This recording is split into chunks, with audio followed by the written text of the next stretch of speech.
2014년 마이크로소프트는 새로운 CEO를 발표했습니다.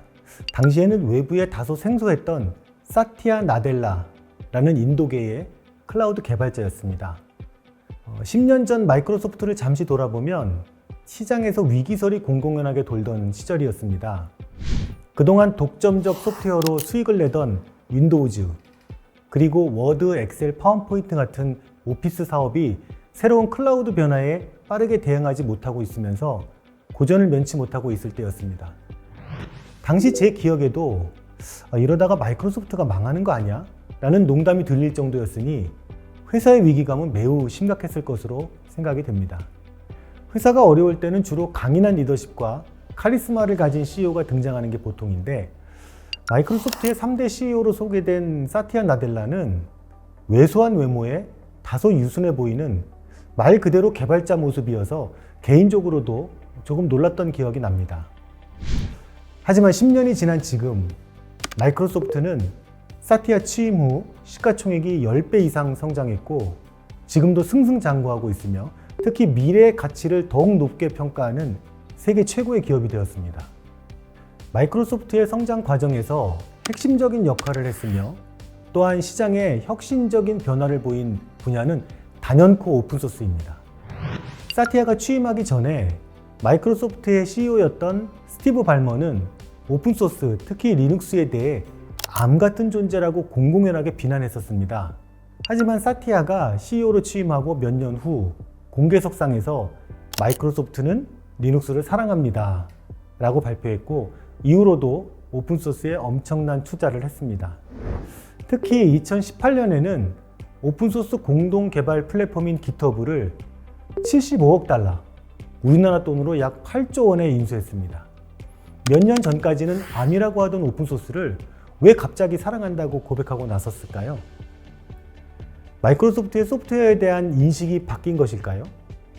아니면 이전보다 일하는 방식이나 문화가 오픈형으로 개선된 걸까요? 도대체 뭐가 달라졌길래 오픈소스에 대한 생각이 180도 바뀐 것일까요? 그 해답은 오픈소스의 수익성에서 찾아야 합니다. 스티브 발머가 CEO였던 시절로 다시 돌아가 보겠습니다. 당시에 마이크로소프트의 최대의 수익원은 윈도우즈와 그 위에서 사용하던 오피스였습니다. 이미 마이크로소프트의 독점적 소프트웨어이고 모든 소비자는 비싼 돈을 지불하고 사용해야 했습니다. 간혹 몰래 불법으로 복제해서 사용하는 경우도 있었죠. 하지만 단속에 걸리거나 심각한 경우 손해배상을 해야 하는 경우도 발생했었습니다. 그 당시 마이크로소프트의 수익 구조에서 공짜 오픈소스가 시장에 확대되는 것은 철저히 막아야 하는 상황이었습니다. 만약 리눅스와 같은 공짜 소프트웨어가 확산된다면 윈도우즈 판매가 줄어들 우려가 있기 때문이죠. 또한 리눅스에서 사용하는 무료 오피스도 그 당시에 있었고 오피스 판매도 함께 줄어들게 되는 겁니다. 결국 이익을 추구하는 기업의 입장에서 오픈소스는 자신의 수익을 갉아먹는 암 같은 존재가 되는 거죠.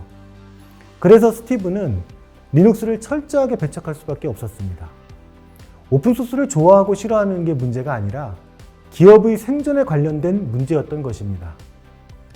그렇다면 사티아가 CEO로 취임한 이후에 마이크로소프트는 무엇이 달라졌을까요? 수익 구조가 완전히 달라졌습니다. 2010년 이후 클라우드 사업이 대세로 자리매김하면서 개인용 컴퓨터 시장이 점점 줄어들었고 동시에 PC용으로 공급하던 윈도우즈와 오피스 사업이 하향세로 들어섰습니다.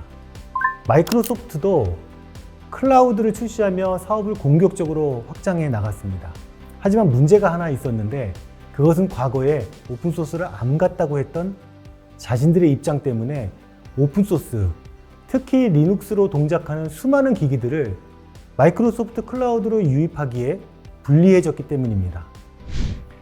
사실 클라우드 사업은 어떤 소프트웨어로 동작하던 최대한 많은 기기가 접속하고 사용해야 수익이 늘어나는 구조입니다. 윈도우즈를 사용하는 기기만 접속해서는 절대로 성장할 수 없으며 리눅스 기기들의 접속은 필수가 된 것입니다. 즉 마이크로소프트의 수익 구조가 과거에 비해 완전히 달라졌고 결국 암 같다고 비난하던 리눅스를 사랑할 수밖에 없게 된 것이죠. 사티아 이전에는 오픈소스에 가장 많은 투자를 하던 회사가 구글이었지만 현재는 마이크로소프트라고 말하는데 어떤 개발자도 이견이 없습니다. 회사가 이타주의적으로 오픈소스에 투자하거나 참여하는 사례를 단 한 번도 본 적이 없습니다. 오픈소스는 본질적으로 이기적이며 그것이 오픈소스가 자생하고 번창하는 이유입니다. 수많은 개발자가 개개의 이익을 위해 오픈소스에 기여하며 회사는 이런 개발자들에게 대가를 지불하고 있습니다. 마이크로소프트의 오픈소스 사랑을 유발한 것도 결국 기업의 수익이었습니다. 클라우드 네이밍도 윈도우즈 애주어에서 지금은 마이크로소프트 애주어로 바꿨습니다. 또한 윈도우즈 오피스도 마이크로소프트 365로 바뀌었고요. 이제 더 이상 마이크로소프트에서 기업의 상징과도 같았던 창문 모양의 윈도우즈는 찾아볼 수 없게 됐습니다.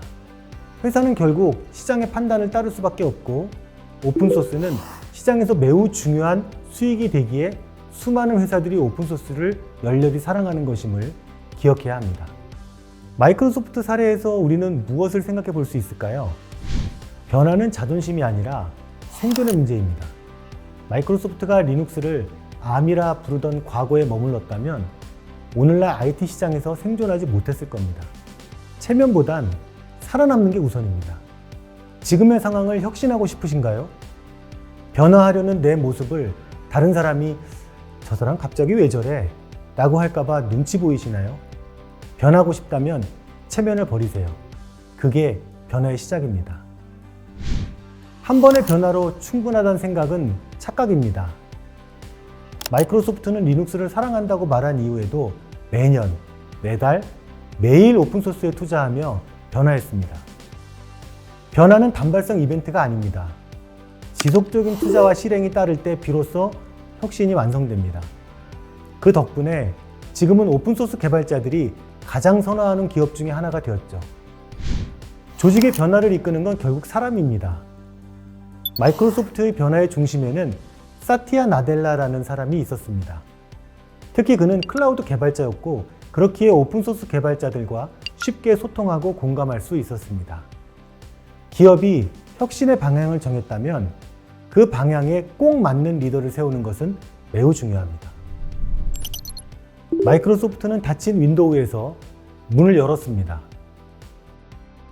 오픈소스를 받아들이며 클라우드 중심 생태계로 전환했고 그 결과 오늘날 세계에서 가장 가치 있는 기업으로 성장했습니다.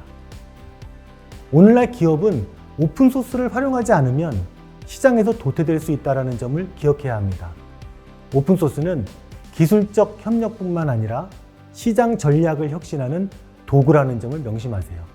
오픈소스의 문은 이미 활짝 열렸습니다. 그 앞에 서 있는 여러분은 다른 누구도 아닌 바로 나 자신입니다. 이제 한 걸음 문을 넘어가야 할 때입니다.